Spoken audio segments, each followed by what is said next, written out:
Resurrección de Jesús. Pretendo daros unos puntos para que con la ayuda de Dios nuestro Señor, de su Hijo Jesucristo, resucitado, tengáis un rato de oración, pero de tal manera que se os quede como registrado, como una firma, como un sello, como un tatuaje en vuestro corazón.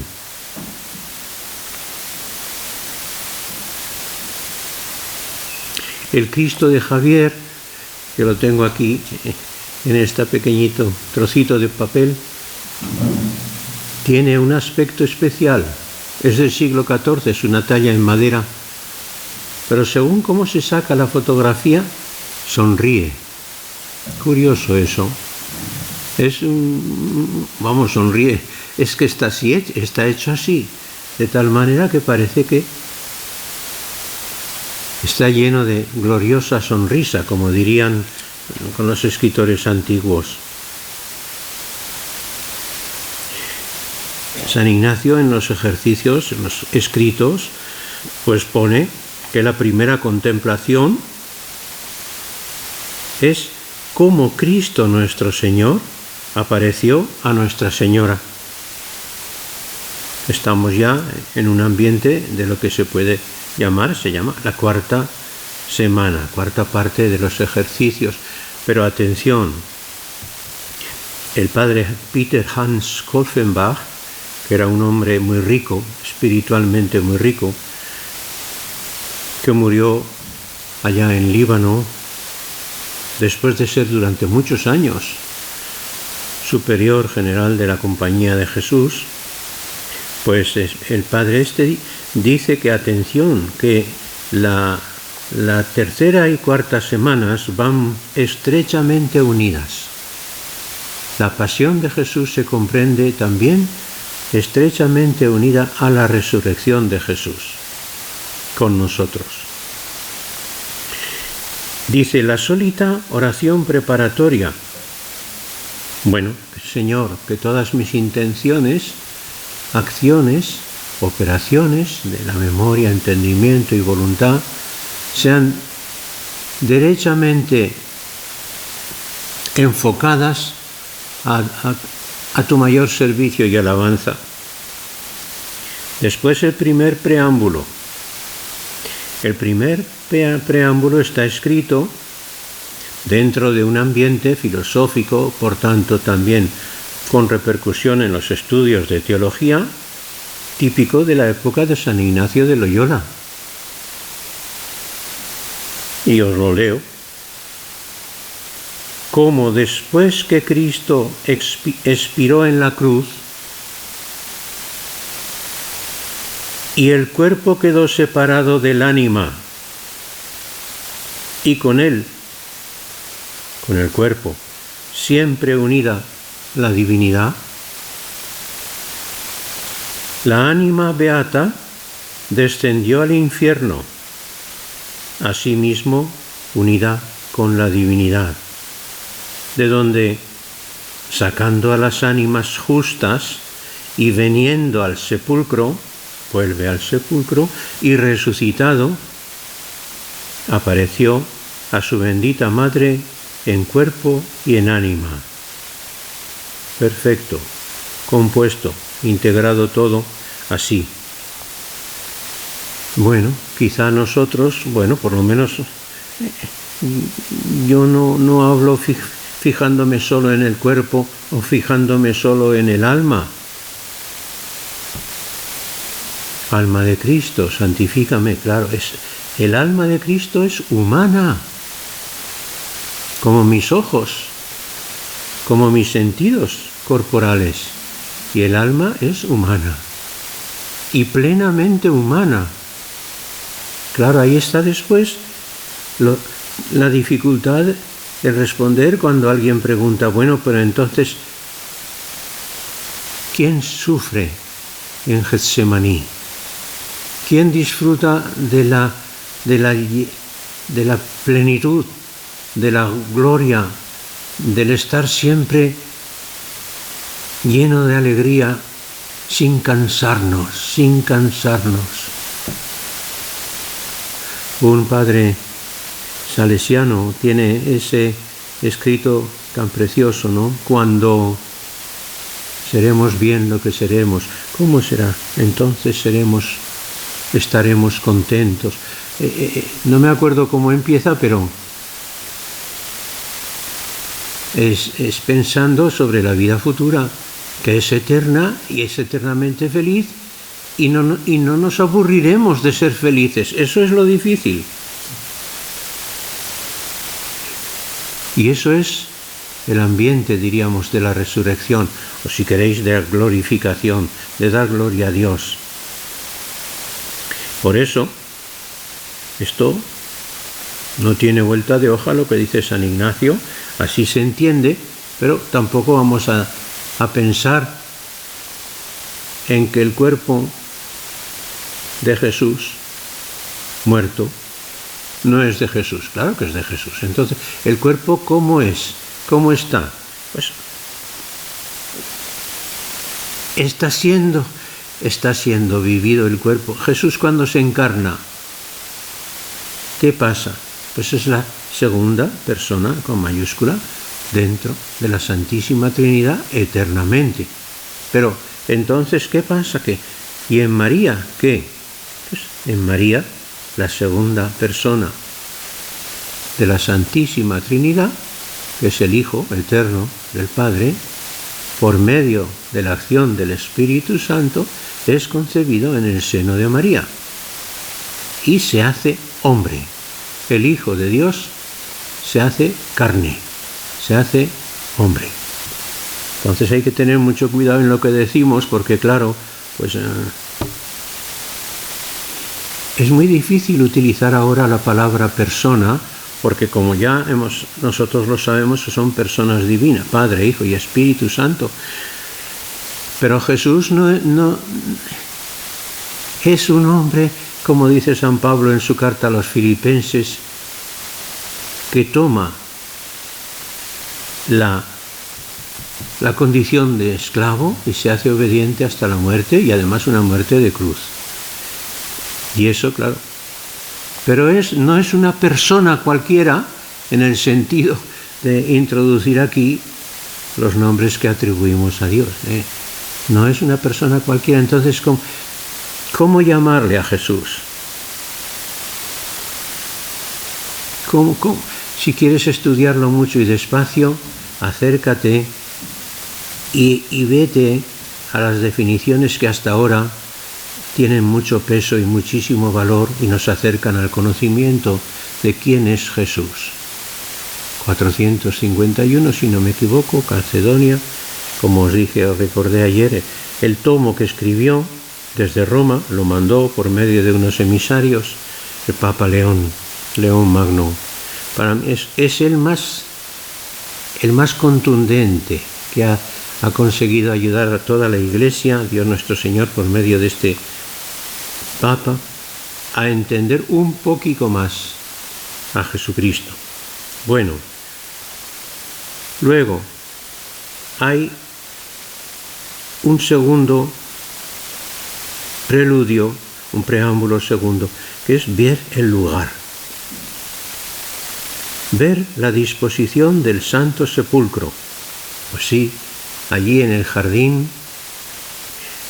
no lejano de la puerta de Efraín, no lejano de la ciudad de Jerusalén, a la salida casi una especie de monte, es el Calvario, monte, 5,5 metros de altura o 6, y junto al Calvario un jardín, y en el jardín una entrada por medio de una oquedad que conduce a un lugar trabajado en donde hay un arcosolio que protege el lugar en donde se deposita, como en un lecho que mide 3 veces por 70, o sea, 2 metros y 3 por 7, 21.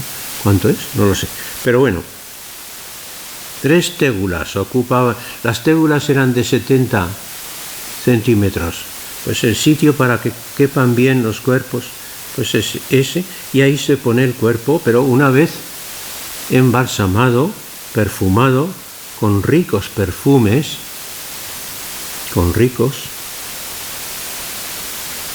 que se podían haber regalado a los pobres, ¿verdad? Pero no, eran para Jesús. Y aquello precipitadamente tuvo que ser cerrado y sellado con una gran losa puesta verticalmente y rodada. Ese es el sepulcro.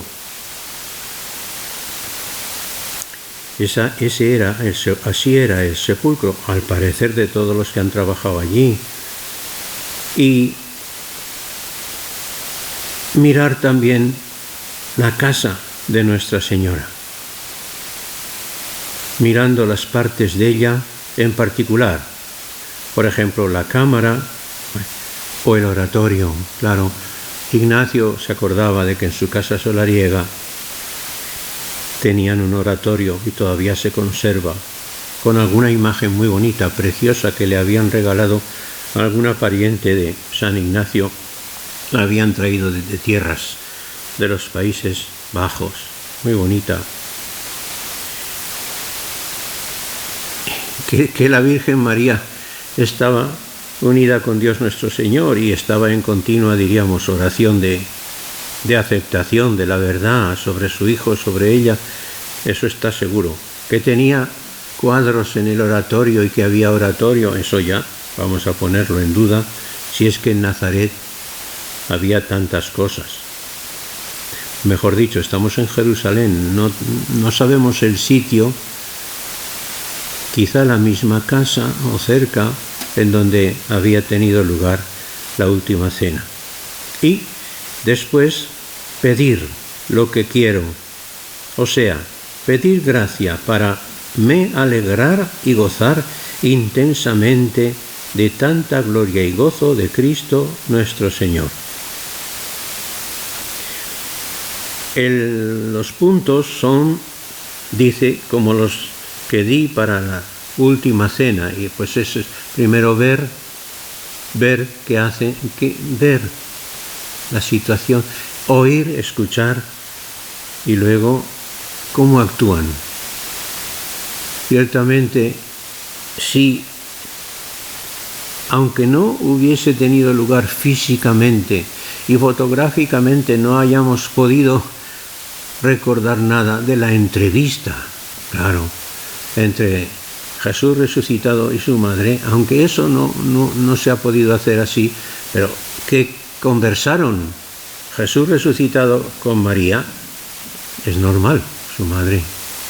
Así como después Jesús conversa con los apóstoles junto al lago de Tiberíades, o cuando va al sitio en donde están reunidos por miedo los apóstoles y esta vez está Tomás con ellos y le dice: trae tu mano, Tomás, y aquí tienes los agujeros de los clavos y aquí tienes la herida que han hecho en mi cuerpo. Bueno, mete la mano. Y considerar, dice San Ignacio, cómo la divinidad, que parecía esconderse en la pasión, parece y se muestra agora tan miraculosamente en la Santísima Resurrección. Y ahora añade esto que es muy importante: la divinidad se muestra por los verdaderos y santísimos efectos de ella. En el lenguaje de euskera me parece que no existen mucho los superlativos. Según dicen, hombre, ahora se pone de moda decir esto está súper bueno. Yo no lo sé si a la palabra, esta pegatina que la gente pone ahora, estoy súper bien. No sé desde cuándo se ha usado esto, pero la gente lo dice mucho. Vais a cualquier Mercadona o cualquier sitio y hay, ¿qué tal? Súper buenas. Bien. Y lo dicen personas incluso cultas, ¿eh? Todos los médicos, todos. Súper guay. Además, súper guay. ¿De dónde sale el guay? Pero es que Ignacio pone santísimos. No dice los verdaderos y santos efectos de ella, que se nota. La divinidad se muestra, no se esconde como en la pasión. Se muestra ahora tan miraculosamente en la santísima resurrección por los verdaderos y santísimos efectos de ella. Y superlativos, correctamente usados. Y el quinto, el punto, mirar el oficio de consolar que Cristo nuestro Señor trae, y comparando cómo unos amigos suelen consolar a otros. Es fortísimo esta consideración. Y acabar con un coloquio, o coloquios, depende con quién quieres conversar, con el mismo Jesucristo, con su madre, según subyecta materia, según la materia el argumento que en ese momento más te toca el corazón. Y un Padre Nuestro.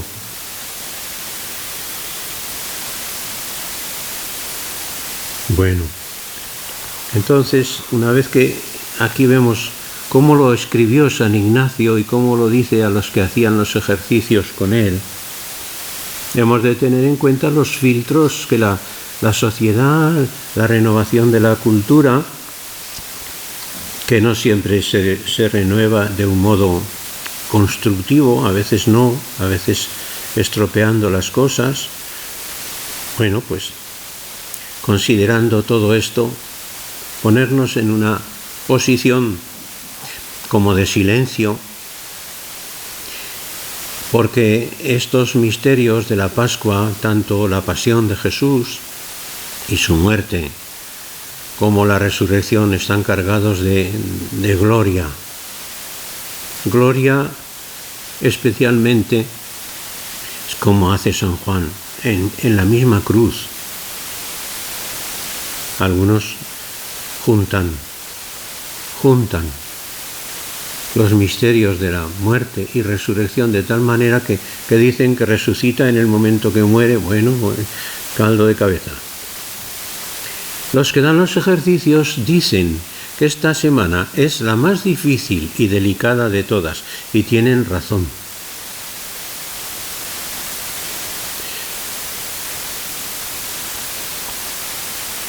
Yo siempre a la gente le digo, vamos a ver, ¿tú quieres hablar sobre Jesucristo, sobre la resurrección de Jesús? Bueno, ¿te vas a morir, sí o no? Hombre, claro, me va. ¿Y después qué? Le pregunto. Hombre, ya después... No. ¿Y después qué? Y así suele desarrollarse una conversación que al final para en esta visita de Jesús a su madre. Porque esto no es una ampliación feliz de las anteriores contemplaciones y meditaciones, de los ejercicios. Esto es el punto de apoyo que si no es, cae todo, se precipita todo, se nos caen todas la baraja entera o las fichas del dominó, unas a otras se tiran, se queda todo liso. Y además yo pienso esto, que no basta con afirmar que el núcleo de nuestra fe cristiana es la resurrección del Señor. Entended bien esto, porque el ejercitante ha de realizar algo más. No basta con decir, y después resucitó, no. Algo tiene que tocar mi alma, que me consuele, que me llame a entablar con Jesús resucitado una relación de amistad. Siempre hemos tenido necesidad de comunicar con los demás de tal manera que se establece una relación de amistad. Los amigos siempre son pocos, pero en fin, son muchas veces los suficientes. Los verdaderos amigos, yo les llamo los aseguradores de nuestra fe y esperanza. Aseguradores entre comillas, porque claro, yo no creo porque me lo aseguren, sino que hay algo en los testigos de Jesús, de la resurrección de Jesús resucitado, que consolida mi fe y esperanza. Son personas que, tratando con ellas, nos comunican ondas de verdad sobre nuestra existencia en Cristo resucitado. Pues eso que es un regalo de Dios, claro, eso seguro. Nos dan la alegría necesaria para seguir caminando sobre este planeta, empujados por el viento del Espíritu Santo que resucitó a Jesús de entre los muertos. No hace falta hacer cosas aparatosas. En aquel momento, cuando abrí la puerta, no te metas en bollos, porque son cosas que pueden estar hechas por muchos motivos. Es que necesitamos apoyar todo lo que decimos, todo lo que sentimos, todo lo que expresamos en algo sólido, que no se cae. Jesús, el Cristo, el Mesías, ha sido resucitado. Ha sido, como os digo, constituido, está eso en el discurso de San Pedro, en los Hechos de los Apóstoles, capítulo 2, constituido Señor y Mesías, ese que vosotros crucificasteis. Y dice San Lucas en los Hechos que esas palabras de Pedro traspasaron el corazón de sus oyentes. Y por eso el que hace los ejercicios, después de contemplar el misterio de la pasión y muerte de Jesús, tiene que sentir y gustar que Jesús resucitado está presente en su vida. Esto hay que pedirlo mucho, también a la Virgen María, Madre. Que yo disfrute saboreando esto, que Jesús resucitado está presente en mi vida. Todos los ejercicios, como ya os he dicho, el padre Kolfenbach decía, no son más que la introducción y preparación para orar el misterio pascual. Y entonces, ¿qué pasa? Pues que tenemos que bajar las cosas de la cabeza al corazón. Con la cabeza lo podemos entender. Muchas cosas se tratan de explicar, pero son cosas tan difícilmente aferrables. Llevar las cosas de la cabeza al corazón y del corazón a la vida. Es sobre todo la resurrección de Jesús. Y claro, los evangelios repiten que el resucitado es el mismo Jesús, el mismo. Pero está claro, los evangelistas repiten que su manera de hacerse presente a sus amigos ya no es la misma. Es el mismo, pero su manera de acercarse ya no es la misma. Fijaos, ahí os he copiado con mucho cuidado un folio entero sobre el Lucas 24, que puede ser material para este tiempo de la resurrección, la aparición a los discípulos que van hacia el poblado de Emaús, que se les tienen que caer de los ojos una especie de, como se le cayeron las escamas que tenía de la enfermedad que padecía al padre de Tobías, que es uno de los libros más bonitos de la Sagrada Escritura, más cargados de humanismo y de amor a Dios. Y hay un no reconocimiento inicial por parte de los discípulos que no lo reconocen, pero y Jesús incluso, al ser ahí, como que hace una especie de ironía, ¿no? Dice, ¿qué? ¿Tú eres el único forastero que no sabe lo que ha pasado? Es un hecho importantísimo. En esa época en la que los medios de comunicación pues eran principalmente el chismorreo del pueblo, unos a otros, y no se tardaba mucho tiempo en dar una noticia, ¿no? Pero se ve que corrió como la pólvora. La noticia: habían matado a Jesús. Y entonces nos sorprende en el Evangelio un entrar, un salir, un aparecer y desaparecer de la escena.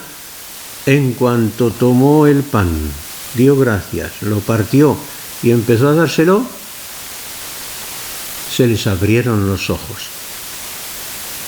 Es el ver, que ahí está en San Lucas, pero San Juan lo usa mucho. Ver, venid, ¿dónde vives, maestro? Venid y lo veréis.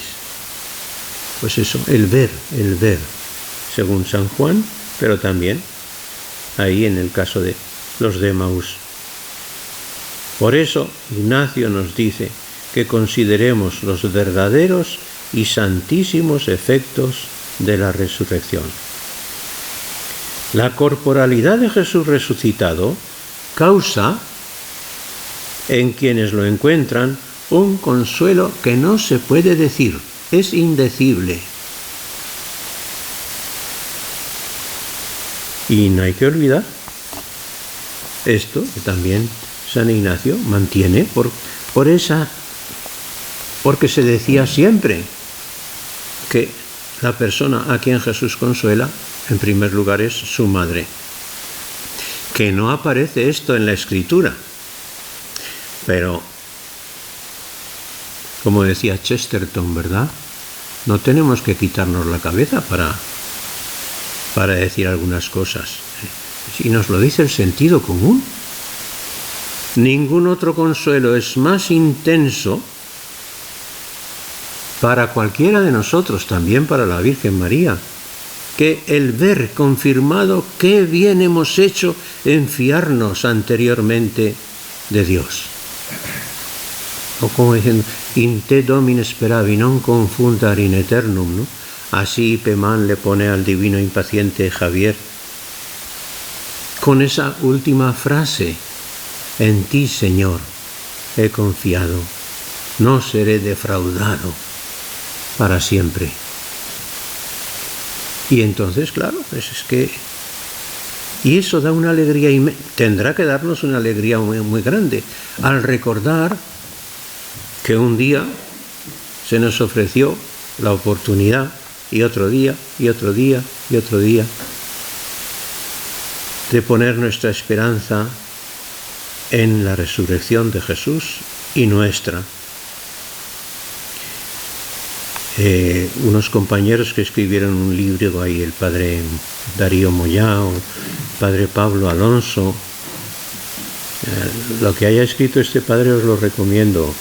Es profesor en comillas, pero un hombre de una finura espiritual. Escribieron un libro, Ayudar y aprovechar a otros muchos, dar y hacer ejercicios ignacianos.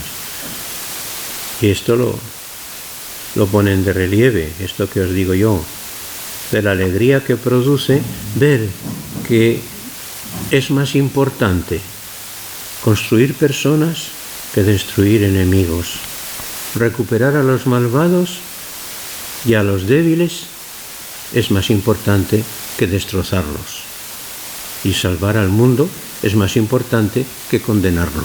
Sí, es verdad, pero es que es verdad. Claro, ya se lo dijo Jesús a Nicodemo. He sido enviado al mundo no para condenarlo, sino para salvarlo. Y al contemplar estas apariciones nos vamos enterando de que la fe es una realidad que se vive, que se cultiva, que se guarda y se celebra en plural. En plural. Se ve en la importancia que se concede. Plural ya son dos en Emaús, ¿no? Con los de Emaús. O en el episodio de Tomás y los 11 en plural. o en el desayuno de la orilla del lago. O cuando se aparece a Pablo, bueno, parece que allí está Ananías, que está esperando en Damasco a que llegue el perseguidor de los cristianos, tarda en llegar. Lo eclesial se mantiene porque se le reconoce a él en medio del grupo. Se le reconoce a él cuando llega en medio del grupo. Tendríamos que contemplar ahora pues todos los misterios gloriosos con la ascensión al cielo, también entendiéndola mejor. No se trata de una elevación para sacar fotografías, no es eso. Por eso Ignacio propone ahora al ejercitante las reglas para sentir en la Iglesia, números 352 al 370 de los ejercicios. También están escritas en un lenguaje pues de la época del siglo XVI, de un señor que ha sacado el doctorado en artes, filosofía, teología, en París, de aquella época, ya lo sé, pero es que hay algunas que son muy importantes. ¿Por qué? Pues porque el encargo que recibimos es un regalo divino. Nos da con el encargo la fuerza para ser testigos suyos hasta los confines del mundo. ¿Y qué tendría? Sí. Pues aquí, pero es la gente que quiere un poquito hacer broma y todo eso, pues aquí enseguida va a la regla 13ª, que hay que entenderla bien, incluso con el lenguaje mismo de San Ignacio, porque ya me he equivocado con las reglas para distinguir los espíritus. Pues ¿dónde está esto? Aquí. Debemos siempre tener para en todo acertar que lo blanco que yo veo, creer que es negro, que lo blanco que yo veo blanco, creer que es negro si la Iglesia jerárquica así lo determina. Aquí el padre Calveras pues pone una notica, a ver, ¿dónde está? Pues tiene que estar así. Lo blanco que estoy viendo,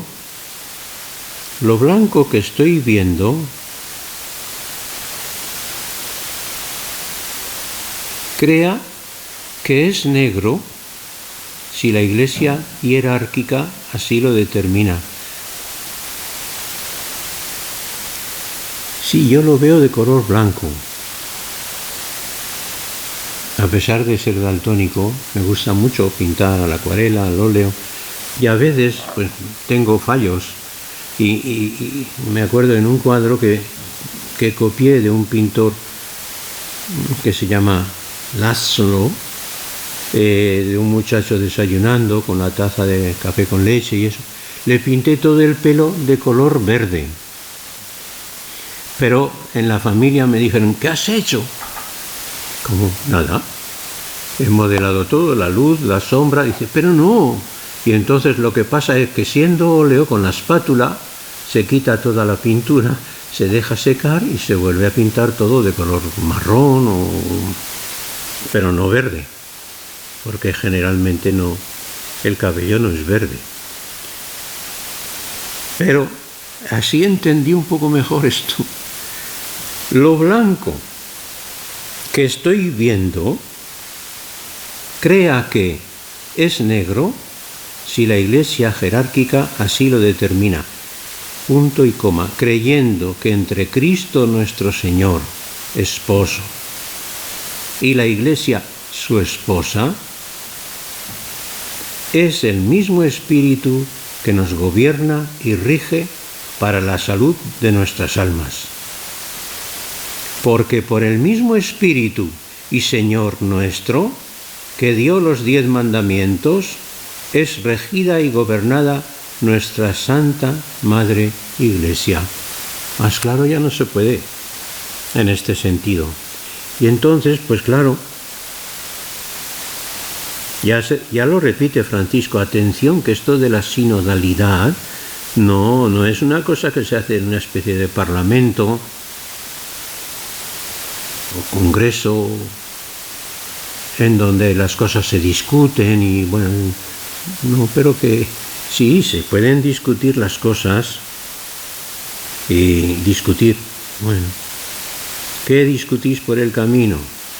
Pues hombre, y eso es muy importante, que participemos todos los miembros del santo pueblo de Dios. Todos, claro. Pero, ¿qué pasa? Alguien tiene, en nombre de todos, que decidir. Y lo que hayan decidido a nivel de conversación entre la gente, incluso los teólogos hayan preparado algunas, punto primero, punto segundo, punto tercero, hay que entregarlo al pastor, vicario de Cristo, obispo de Roma.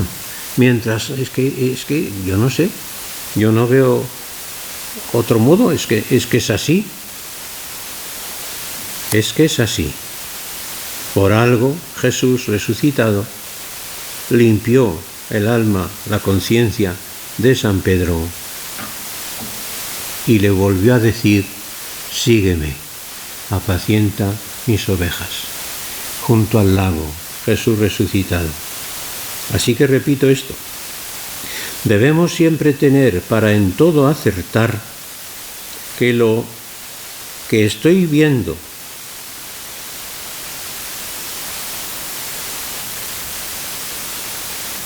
crea que es negro, si la Iglesia jerárquica, a ver qué lío me estoy llamando, que lo blanco que estoy viendo crea que es negro, si la Iglesia jerárquica así lo determina. Que entre Cristo nuestro Señor, creyendo esto, que entre Cristo nuestro Señor, esposo, y la Iglesia su esposa, es el mismo Espíritu que nos gobierna y rige para la salud de nuestras almas, porque por el mismo Espíritu y Señor nuestro, que dio los 10 mandamientos, es regida y gobernada nuestra Santa Madre Iglesia. Y luego, una cosa es de sentido común, muy importante: dado que sea mucha verdad que ninguno se puede salvar sin ser predestinado. En el tiempo de San Ignacio discutía los dominicos contra los jesuitas contra los dominicos, en fin, sobre estas cosas de la predestinación. Y sin tener fe y gracia, ninguno se puede salvar sin tener fe. Es mucho de advertir en el modo de hablar y comunicar de todas ellas, de todas estas cosas. Hemos de tener cuidado porque, según como lo decimos, puede ser mal entendido. Bueno, y otras cosas así, que es interesante esto de las reglas para el verdadero sentido que hemos de tener con la Iglesia. Pues ya nada más, porque si no se acumulan las cosas. Sobre todo eso, pedirle a la Virgen María que nos ayude a ser acogedores del consuelo que recibimos de Jesús resucitado. Y aquí sí que podemos decir: visus tactus gustus in te fallitur. La visión, el tacto, el gusto fallan, en este caso Jesús. Y entonces sí que es verdad que el pueblo cristiano A ver, ¿cómo es lo que quería deciros? Así es que leyendo la lectura de hoy de Santa, la fundadora de las adoratrices, hay un momento en que se ve el tipo de religiosidad decimonónica, por no decir otra cosa así, de estas personas que se ponen y son aprobadas sus congregaciones religiosas. En Valencia, pues allá mucho trabajo, y se murió por el cólera que se le contagió la fundadora. Bueno, ahora no me acuerdo, pero que entonces da gracias a Dios porque te tengo presente por la presencia de Cristo en el tabernáculo, en el sagrario, ¿no? Y los largos ratos delante del Santísimo, la adoración del Santísimo, todo esto. Dicen los historiadores que esto es un tipo de adoración, de ponernos en la presencia de Dios, del cuerpo de Cristo, que vino ya en el siglo XIII y que un tal Berengario, que era un monje muy espiritual por lo visto, decía que eso de que Jesús está presente por esencia, por presencia y por potencia en la Eucaristía, que atención, que eso ya... Y entonces, claro, hubo una reacción y entonces además de lo que decidiese la Santa Sede y los prelados obispos, lo que ocurrió es que empezó el culto en tierras que alguno de aquí conoce muy bien, ¿no? Alentado por personas santas y piadosas, de dar culto al Corpus Christi, y eso con el tiempo se ha incrementado, y por eso ayer recibí una fotografía de las señoras del apostolado de la oración de Zaragoza, que están fotografiadas delante de la carroza, que tiene una custodia preciosa como la de Arce, la de Toledo, pero no es tan importante como la de Toledo, la joya esa, que están allí fotografiadas para dar testimonio de que no faltaron a la procesión del otro día del Corpus Christi. Y todo esto son señales del pueblo, del santo pueblo de Dios, que hemos de querer mucho y respetar mucho, porque siempre es poco. Nos quedamos cortos en el respeto al santo pueblo de Dios. Gloria al Padre y al Hijo y al Espíritu Santo, como era en el principio, ahora y siempre, por los siglos de los siglos. Amén.